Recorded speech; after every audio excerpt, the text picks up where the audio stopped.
ainsi, la vie devient comme un enfer. On ne sait pas pourquoi qu'on est là. Beaucoup de critiques, beaucoup d'amertume.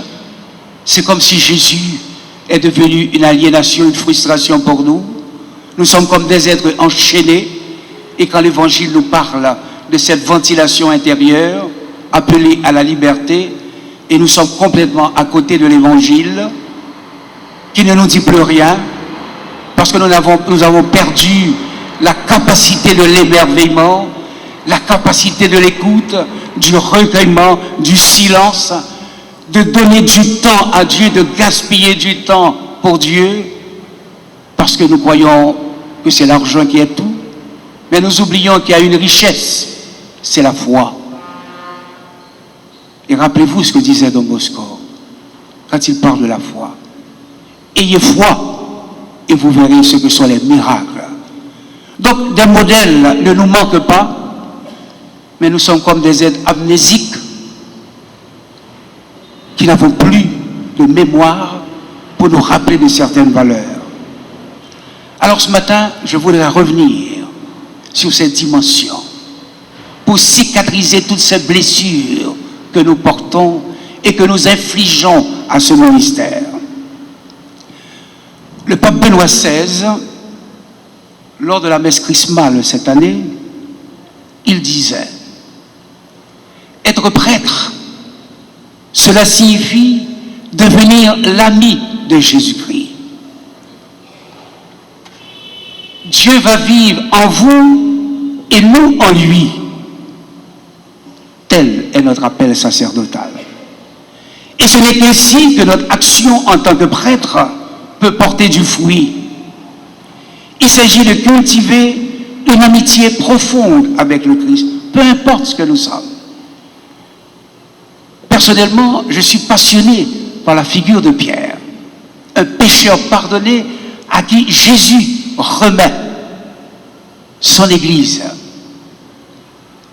Quelqu'un à qui Jésus a traité de Satan. Mais comment Pierre a été pétri, transformé par le Christ dans une pédagogie de miséricorde et d'amour. Et c'est de cette relation que nous pouvons nous demander, qu'est-ce que c'est que l'ami? C'est celui avec qui nous faisons œuvre commune. On partage, on échange, on recherche le pourquoi de cette amitié. Et cette amitié avec le Christ s'enracine dans une intimité particulière avec l'Eucharistie. Et voilà un autre drame dans notre Église, que certains ne célèbrent plus l'Eucharistie. On est comme des laïcs qui allons simplement le samedi soir pour la messe vespertine et le dimanche. Mais la semaine, on ne célèbre plus l'Eucharistie. La liturgie nous parle de la concélébration. On ne connaît même pas la profondeur et le sens de cette concélébration. Mais pour le vivre, il faut être amoureux du Christ. Il faut vouloir aller à la rencontre de son ami. L'ami qui parle une parole de vérité, une parole d'espérance. Ce pays est une poubelle de paroles. Et de paroles qui ne disent plus rien. Une parole dite par des fainéants qui n'ont aucun intérêt qu'à rechercher de l'argent et s'enrichir sur le dos des pauvres et des misérables en les exploitant. Et l'Eucharistie, c'est l'instant liturgique où le prêtre est le plus identifié au Christ. Il parle et agit en son nom, réalisant la présence sacramentelle du ressuscité. C'est sous nos yeux l'instant où Jésus, le prêtre, se livre radicalement pour le salut de tous. Le curé d'Ars disait que le sacerdoce, c'est l'amour du cœur de Jésus. L'intériorité du prêtre est habitée par la contemplation du geste eucharistique par lequel, du haut de la croix, le cœur du Christ s'ouvre sur le monde pour l'irriguer de la divine miséricorde. Et c'est ce cœur, le battement de ce cœur, qui donne raison à cette terre. Cette terre marquée par la violence, la haine et le mépris, parce que l'homme est devenu un loup pour l'homme. Il a perdu cette dimension de transcendance. Il ne vit qu'à l'horizontale en oubliant la verticalité de son existence. L'intériorité du prêtre est eucharistique. Mais le prêtre est appelé également à demeurer dans la parole du Christ. Il faut vivre cette parole. Comme dit Saint Jacques, ne soyons pas simplement des auditeurs de la parole, mais soyons des réalisateurs de la parole. Elle n'est pas facile. Nous nous situons à la porte de la parole dans une attitude de pauvreté, d'ignorance, et nous frappons pour dire, Seigneur, ouvre-moi. C'est toi que je cherche. Montre-moi comment te chercher. Et voilà que je me tiens à la porte de ta parole. Et cette parole doit s'incarner dans notre propre existence, dans la vôtre. Et votre vie doit devenir une vie évangélique. L'écriture, mes chers jeunes, doit devenir votre patrie. L'écriture doit devenir votre carte routière, comme le pilote qui examine sa trajectoire et qui fait sa carte routière. Vous devez faire la vôtre chaque matin, en devançant l'aurore, parce que vous allez à la rencontre de l'ami qui vous attend déjà. Il est fidèle, l'ami. C'est moi qui suis absent. Et chaque jour, vous allez prier cette carte routière. N'oubliez pas que la parole doit nourrir votre foi. C'est elle qui va vous guider et vous montrer la route à suivre. Enrichi de cette expérience de foi, vous allez dilater, vous allez vous ouvrir et comprendre ce que vivait Don Bosco quand il ressentait au plus profond de lui-même la souffrance, la douleur des mal-aimés, des massacrés de la vie, des rejetés de la société, des exclus, et qui lui-même, il parcourait les rues pour accueillir ces jeunes et leur offrir un gîte. Combien d'entre vous ont fait l'option claire et nette pour ces jeunes, pauvres, abandonnés? Aujourd'hui encore, on les voit. Hier, c'était frappant pour moi quand j'ai rencontré un d'entre eux, avec ses cheveux dressés et tout, et qui me dit, est-elle parfois rien pour nous? C'est lui-même, Notre-Dame du Perpétuel, qui a fait qui choye pour nous. Il était là, à préparer les tableaux. C'est vous dire que ces jeunes abandonnés ont une âme. Ils ont besoin d'aimer, d'être aimés, de produire et de comprendre. Et je crois qu'il faut crier et dire que l'homme, la femme, n'est pas un marchepied, n'est pas un objet de sexe, mais une personne aimée par Dieu, voulue par Dieu. Et c'est ça votre mission. Redonner à tous les êtres la valeur de leur condition humaine, à la manière de Jésus, qui lui-même allait partout aider les femmes, les hommes à se retrouver, la Samaritaine, la femme adultère, Zachée et tant d'autres. Vous n'avez pas de parti pris. Votre politique, comme dit Don Bosco, c'est de notre Père. Le prêtre est l'homme de l'intériorité. Parce que sa mission le renvoie sans cesse à la gratuité, à l'émerveillement d'un appel auquel il a un jour répondu et dont il ne parviendra jamais à épuiser toute la profondeur de ce mystère. Chaque jour dans la prière, le recueillement, le silence, le prêtre est appelé, comme dit Paul en écrivant à son fils Timothée, à réveiller la grâce qu'il a reçue le jour de son ordination. L'Esprit Saint.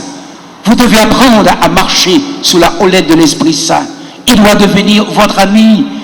Et de la même façon que nous sommes fils de Marie Auxiliatrice, il faut que vous soyez fils de l'Esprit Saint. Le prêtre est l'ami du Christ parce que le Christ l'aime particulièrement et que lui-même veut aimer sans restriction. Oui, le prêtre est l'homme d'intériorité, homme de l'Eucharistie, homme de la parole, homme de la prière. Si le prêtre perd le sens de l'intériorité, c'est parce qu'il ne prie plus. Il est absorbé par l'agir, par l'hégémonie de l'agenda. Il a perdu la mémoire de l'appel de Dieu. Il a perdu la mémoire qu'il est prêtre avant tout et que son humanité est investie par son sacerdoce parce qu'il est préoccupé de sa petite personne comme nous, dans une mentalité de couloir, toujours des petits, ma petite vie, mes petites histoires, tout est petit, sans oublier que la transcendance de Dieu, elle est beaucoup plus importante que cet égoïsme qui m'étouffe et qui me fait tourner en rond et qu'un beau jour me projette dans la fatuité, dans le vide, dans l'insignifiance et l'ignorance. Bref, si le prêtre oublie que Jésus l'a choisi pour être avec lui, avant que de faire et agir, alors il s'écarte progressivement de sa raison d'être. Il se rendra compte un jour dans sa prédication que sa parole n'intéresse plus grand monde et qu'il passe à côté de pourquoi le Seigneur l'a choisi, l'a béni, l'a envoyé. Et c'est ce qui fait la superficialité, la frivolité dans nos communautés. On blague, on joue avec des choses sérieuses. L'Eucharistie n'a aucun impact. Nous ne savons plus vivre la vie communautaire dans le respect de l'un et de l'autre. Nous ne savons plus partager. Nous ne savons plus nous supporter. Regardez ce que dit Paul dans la deuxième lecture. Accordez-vous. C'est comme un orchestre. Il faut qu'il y ait harmonisation. Alors, pourquoi ne pas faire ce travail et vouloir vivre au rythme de ses instincts, de ses passions, de ses sentiments? Ce qui me vient à la mémoire, c'est cette parole de Saint Augustin, quand il a découvert ce qu'est l'intériorité, quand il disait « Tu étais dedans et moi j'étais dehors, dans le pays de la dissemblance ».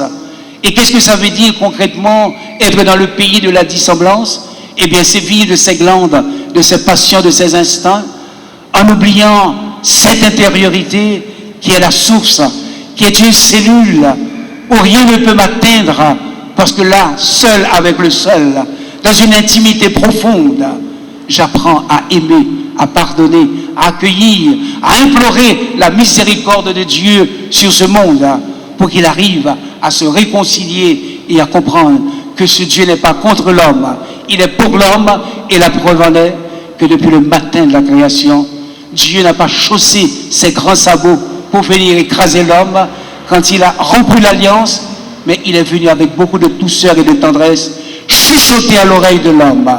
Où es-tu? Pourquoi tu te caches? Quel est le mal que je t'ai fait? Il est allé manger l'arbre en se croyant qu'il pouvait se faire un petit Dieu comme aujourd'hui, nous autres qui voulons vivre du nombrilisme. Alors mes chers jeunes, rentrez dans cette école salésienne, cette école de François de Sales, où il nous invite à découvrir la valeur de l'humilité. Venez à mon école, dit Jésus, et apprenez de moi, je suis doux et humble de cœur. Et Dieu seul sait, comme un François de Sales, ce prêtre, cet évêque, qui a beaucoup travaillé sur lui-même et qui a conduit d'autres, comme Vincent de Paul, d'un tempérament revêche, à la conversion pour devenir Monsieur Paul, homme de charité, homme qui disait, les pauvres sont nos supérieurs.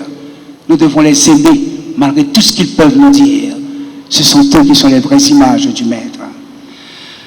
Alors, cher Lubens, cher Victor Higgins, en ce deuxième dimanche de l'Avent, prenez l'exemple dans cet homme austère appelé Jean-Baptiste. Cet homme qui est une voix qui crie dans le désert, et vous le serez aussi au milieu de ce peuple, au milieu de vos jeunes. Nous ne sommes pas un peuple qui écoutons, nous sommes un peuple de bavardage. Alors il vous faudra beaucoup de patience et beaucoup d'amour chaque jour en fixant votre regard sur l'auteur de la foi pour réaliser pleinement vos vocations indépendamment de la société, indépendamment de la communauté. Vous êtes venus pour une personne, le Christ. Si vous ne l'avez pas rencontré, vous serez des êtres, excusez-moi de vous le dire, vous serez malheureux. Et vous allez fuir les regards de ceux qui vous aiment et qui veulent vous accompagner parce que vous ne comprendrez pas une amitié partagée dans la douleur et dans la souffrance pour ramener quelqu'un, le faire surgir et lui dire « Ressaisis-toi ». Le Christ, il est le chemin, la vérité et la vie. Soyez vous-même. Vous n'avez pas de modèle. Le seul, le Christ. Et Jean-Baptiste. Alors, chaque jour, mettez-vous à l'étude de la parole. Devenez des Nathanaël qui vivent au rythme de la parole, en étudiant, en scrutant. Et c'est ainsi, en allant chaque matin à la rencontre, vous reviendrez souriant, joyeux, partagé. On vous demandera qu'est-ce qui se passe? Rien. Allez le voir, rencontrez-le dans la parole et vous serez facteur d'unité, de paix, d'amour au sein de votre communauté. Parce que celui qui vous a appelé depuis le sein de votre mère, celui qui vous a aimé de toute éternité, ce matin encore, si vous pouviez voir au niveau de la foi, celui qui est à côté de vous et qui dépose sa main sur vos épaules pour dire aux jeunes, avancez. Il y a du bon en vous, alors n'hésitez pas. Il est avec vous, il marche avec vous, simplement. Croyez et n'ayez pas peur. Amen.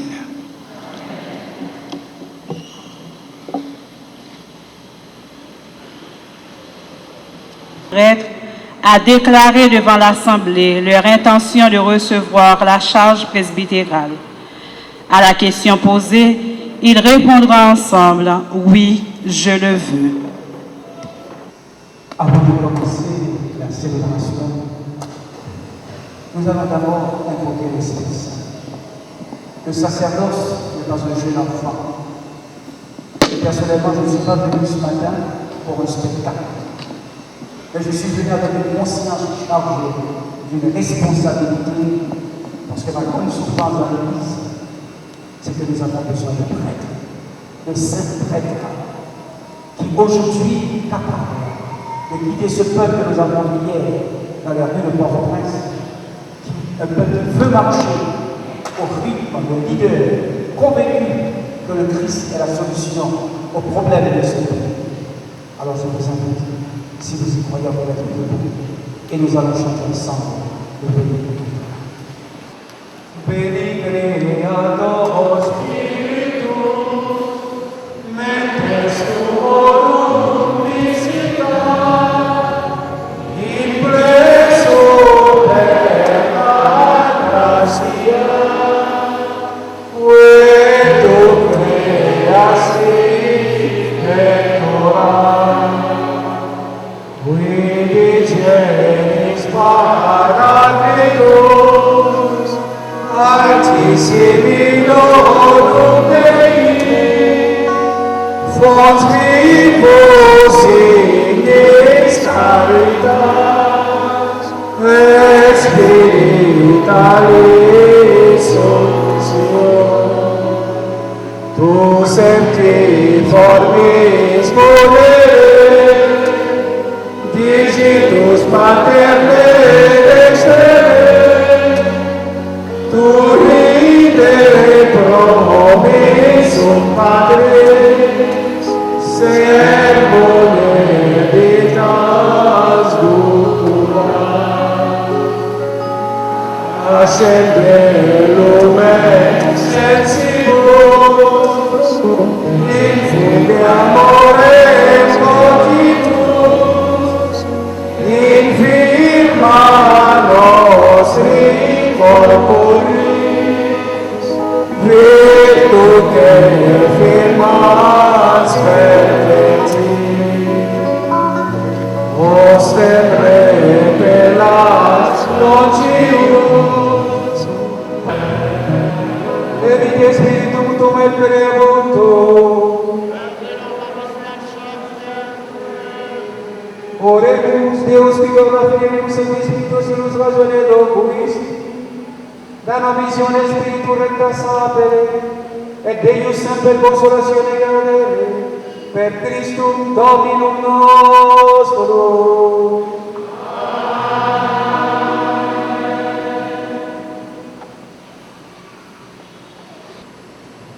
Fils bien-aimé, Victor, et bien élevé. Avant d'être ordonné frère, il convient que vous déclariez devant l'Assemblée votre intention de recevoir cette charge. Voulez-vous devenir prêtre, collaborateur des évêques dans le sacerdoce, pour servir et guider le peuple de Dieu sous la conduite de l'Esprit Saint? Oui, je le veux. Voulez-vous accomplir fidèlement le ministère de la parole, c'est-à-dire annoncer l'Évangile et exposer la foi catholique? Oui, je le veux. Voulez-vous célébrer avec foi les mystères du Christ selon la tradition de l'Église pour la louange de Dieu et la sanctification du peuple chrétien? Oui, je le veux. Voulez-vous, de jour en jour, vous unir davantage au souverain prêtre Jésus-Christ, qui s'est offert pour nous à son Père, et avec lui vous consacrer à Dieu pour le salut des hommes? Oui, je le veux avec la grâce de Dieu. Chaque ordinant, agenouillés devant l'évêque, mettent leurs mains jointes entre les mains de l'évêque qui leur demande.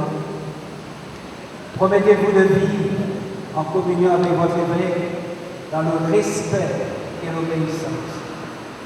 Oui, je le promets. Que Dieu lui-même achève en vous ce qu'il a commencé.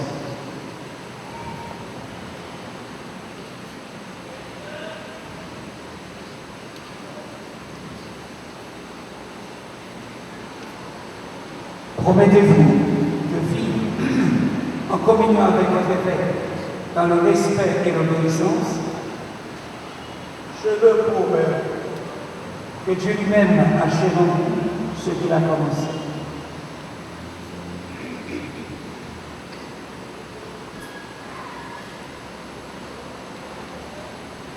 Promettez-vous de vivre en communion avec votre évêque dans le respect et l'obéissance?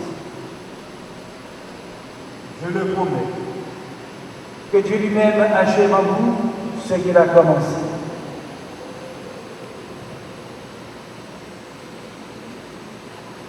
L'évêque conclut ainsi en ces termes. Seigneur, prends pitié.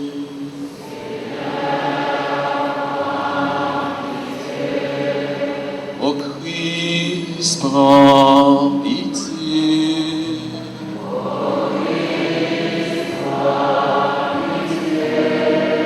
Seigneur, prends pitié.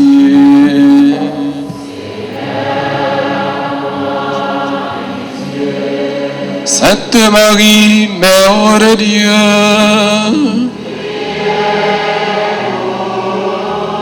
Saint Michel et Saint Gabriel,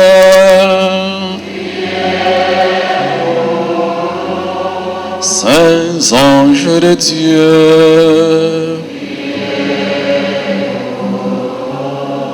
Saint Anne et Saint Joachim,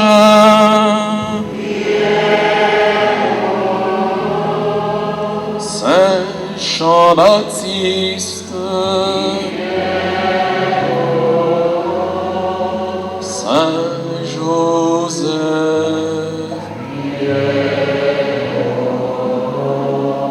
Saint Pierre et Saint Paul, Saint André,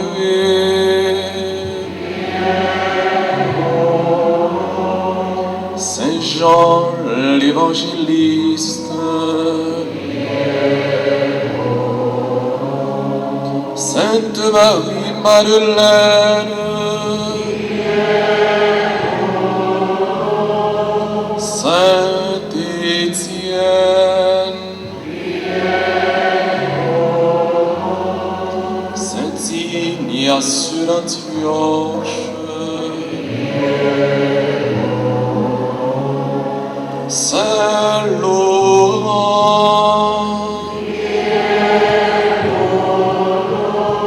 Sainte Perpétue, Sainte Félicité,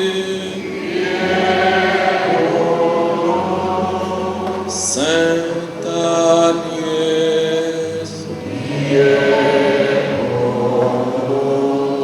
Saint Calixte, Saint Grégoire, Saint Augustin,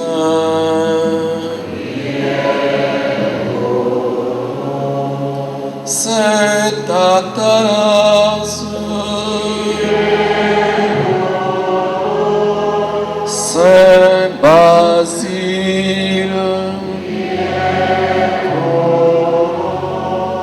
Saint Martin,